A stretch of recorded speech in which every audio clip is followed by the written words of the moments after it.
Nasa linya natin, Assistant Secretary Irene Dumlao, ang tagapagsalita po ng DSWD. Asek, magandang umaga, si Joel Siweng po ito.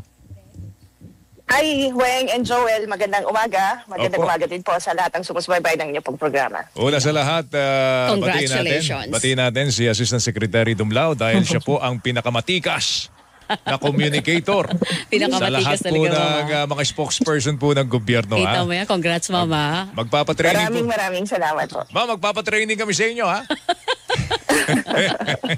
Pakipaliwanag muna Sige sa nga. amin, Ma'am, ang AKAP. Ano ba talaga ang alam natin ang AKAP ay para doon sa mga kapos ang kita, hindi po ba ng mga manggagawa. Pero paano po ba yung sistema ng distribution nito? Paano pinipili ang mga benepisyaryo? Okay, yung pong tama yung nabanggit mo, Ms. Weng, no, yung ayuda para sa Kapos ang Kita program.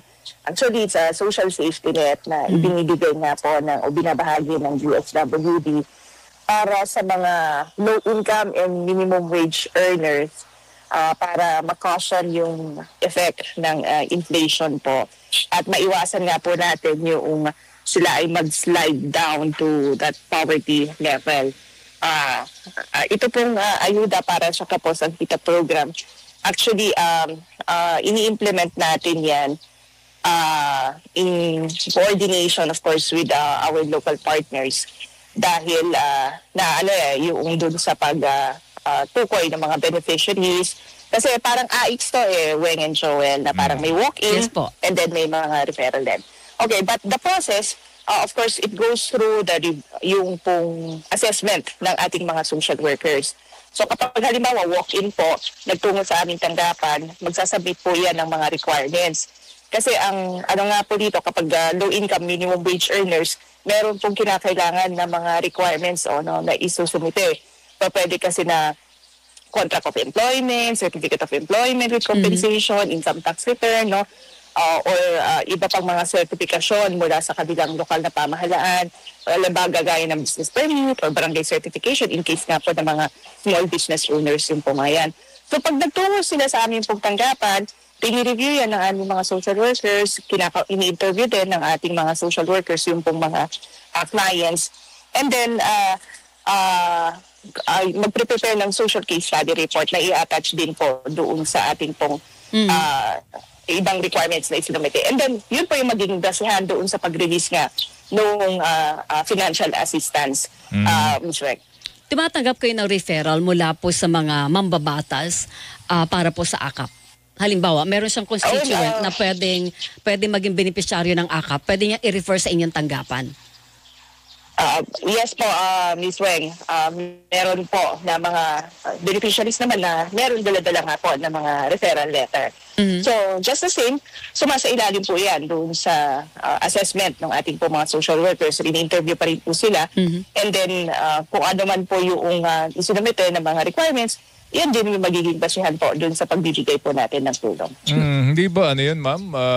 Parang nababahira ng politika pag merong recommendation from... Para ma-influensya na na-influensyahan na, parang ganon. Again, tinitiyak naman po natin na sumasailalim pa rin yan doon sa validation process. Meron din naman po kahit referral, pinababalik kasi kulang po yung requirements. So, hindi po guarantee yung pong merong kag-referral letter para makatanggap ng tulong because you really have to comply with the requirements. At kailangan maisumitin nyo po nga yung mga dokumento na hinihingi. And then dapat based dun sa assessment ng social worker po natin, talagang mapatunayan na establish yung fact na hindi nyo po, you are not financially capable to shoulder the expenses that sinasabi nyo po na rason kung bakit po lumalapit kayo sa DSWD for assistance. Ma'am, pag sinabi niyo mahalaga po yun, yung assessment. Opo. Pag sinabi niyo local partners sa pagpapatupad ng AKAP, sino-sino yan? Kasama ba dyan yung mga LGU and politicians as well? Of course, yung mga mabeng, yung mga from the LGU, kasi po yan yung mga sertifikasyon nagagaling karamihan sa mga local government units, especially kung po ito, mga malilit na mga business owners, yung mga malilit na sari-sari store, may karinderya, yung gano'n. So kinukuha rin po nila sa barangay yung pong mga sertifikasyon na na kinakailangan. Kasi we validate that also eh. Sine-check din po ng ating mga field offices kung legitimate po yung document na i-issue din po. Yun ang po ang papel ng LGU dapat to sa distribution ng AKAP funds. Kapag ka po kasi may mga, halimbawa may massive payout activities kami, Ms. Weng, humingi kami may request kami sa mga LGUs kung pwedeng mag-provide sila ng mga mga covered court o area na maaari pong magsagawa kami ng payout activity. Kasi nagre-request din po kami kung maaari po magkaroon din ng mga security personnel sa paligid po ng aming mga payout activities. Dahil napakahalaga po na ma-secure din natin yung pong activity na isinasagawa. So, ganun po yung ating pong partnership o pakikipagtulungan po. Kasi may mga allegation, di ba, Joel, sa mga ganitong klase ng ayuda, lalo sa distribution na iba na raw yung amount na napupunta doon sa beneficiaryo. Halimbawa, 5,000 na dapat matanggap sa AKAP. Napupunta sa kanya 3,000 na lang. Magkano ba payout, ma'am? At saka ano ba to? One time, big time per year? Paano? It's similar to AIX, Sir Joel, na kapag may cash relief assistance, that's once every 3 months. Depende po yung amount na ibibigay doon din sa assessment ng ating pong social worker. Ganun din, no? Kaya sabi ko, it's similar to the assistance to individuals in crisis situation because the amount will depend on the assessment that was conducted by the social worker. Meron din po siyang medical assistance na gagawin mo. Nagtatrabaho, halimbawa sa mong sales staff ka sa isang mall. So, nag-earn ka, minimum wage, but then, sumailalim din sa matinding pangangailangan, yung inyong pamilya. So, kinakailangan po na tulungan din natin siya.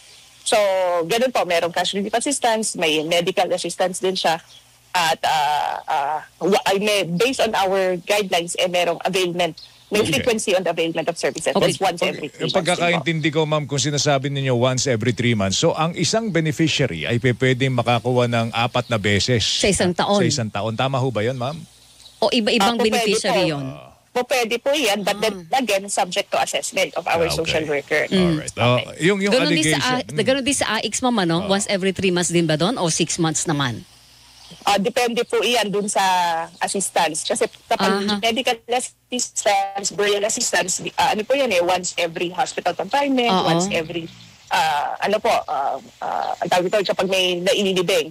And then kapag din naman other assistance like yung para sa gamot, once every 3 months. Okay. So depende po. Ang payout, ma'am, sa AKAP is 5,000. Per bigay? Depende po. Depende pa rin? Meron kasing 3,000, meron 5,000, meron din lang 10,000. Again, depende po yan doon sa assessment ng ating po mga social workers. Yun nga kasi ang dudulog namin sa inyo, ang inaasahan ng iba, tatanggap sila ng 5,000 pero nabibigay lang daw sa kanila 3,000. Pag nakakatanggap sila ng text daw, 5,000. Pagdating na ng payout, 3,000 na natatanggap, ASEC. Yun po yung kinakailangan natin na malaman, ma-i-document and then i-report po sa DSWD. Because if the DSWD has notified you that you will receive this amount, halimbawa 5,000, then you should receive the entire amount. Sino bang humahawak ng pera po pag payout na? Baka kasi doon nagkakaroon ng bawasan. Okay. Kasi kapag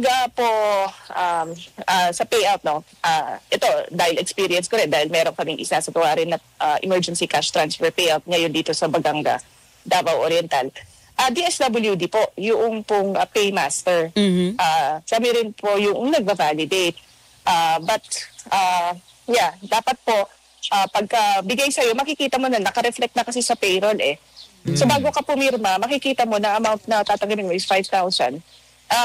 Tapos bibilangin sa harapan ng paymaster, DSWD paymaster, yung amount po na tatanggapin po ninyo. So, dapat po maayos at buo yung matatanggap. So, dapat pala sa harap ng beneficiary, bago siya pumirma, pag binilang sa kanya ang pera, saka kung ano yung nakalagay doon sa pangalan niya na 5,000, dapat 5,000 yung mabibilang sa kanya ng full bago siya pumirma, ASEC.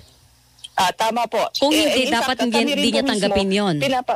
Pinapabilang din namin sa harapan din po namin yung pera na tatanggapin po niya. Ma'am, bakit may mga kailangan may mga politiko sa distribution events? No, ma'am, kasi ang sinasabi ng COMELEC dapat Dapat nga mag-hands off na sila hands off na Oo. sila Pero, dyan eh. Ewan ko, although may, malayo-layo pa naman yung election Oo. period, but just the same, bakit po kailangan May say na ba may kayo mga mambabatas o mga politiko sa distribution? pwede nyo bang pigilan sila? Mm-hmm. Huwag mo muna kayo magsalita, bawal po dito yan. Meron bang kapangyarihan ng DSWD sa ganun? Yes. Sec. Well, first one, so well and well, tayo naman, lagi natin sinasabi na we value our partnership with our partners, with the legislators, with the local officials. Kung kaya nga po kapag nandyan po sila sa mga payout activities, nandyan po sila to observe because they're exercising their oversight functions. Kapag naman po yung mga local officials, again, they're also there to observe because, they wanted to ensure na maayos yung conduct of our payout activities. But lagi po ini-emphasize ng DSWD and we keep on reminding our field officers to always mention sa mga payouts na this activity is being spearheaded by the DSWD and that the assistance is coming from the DSWD. Kasi ang impression, pagka nagsalita, Weng, galing kay congressman. Oo, nadidilute yung... Hindi galing sa Kahalagaan ng DSWD, kundi DSWD. galing sa politiko. Opo. Di ba, Well, Asek?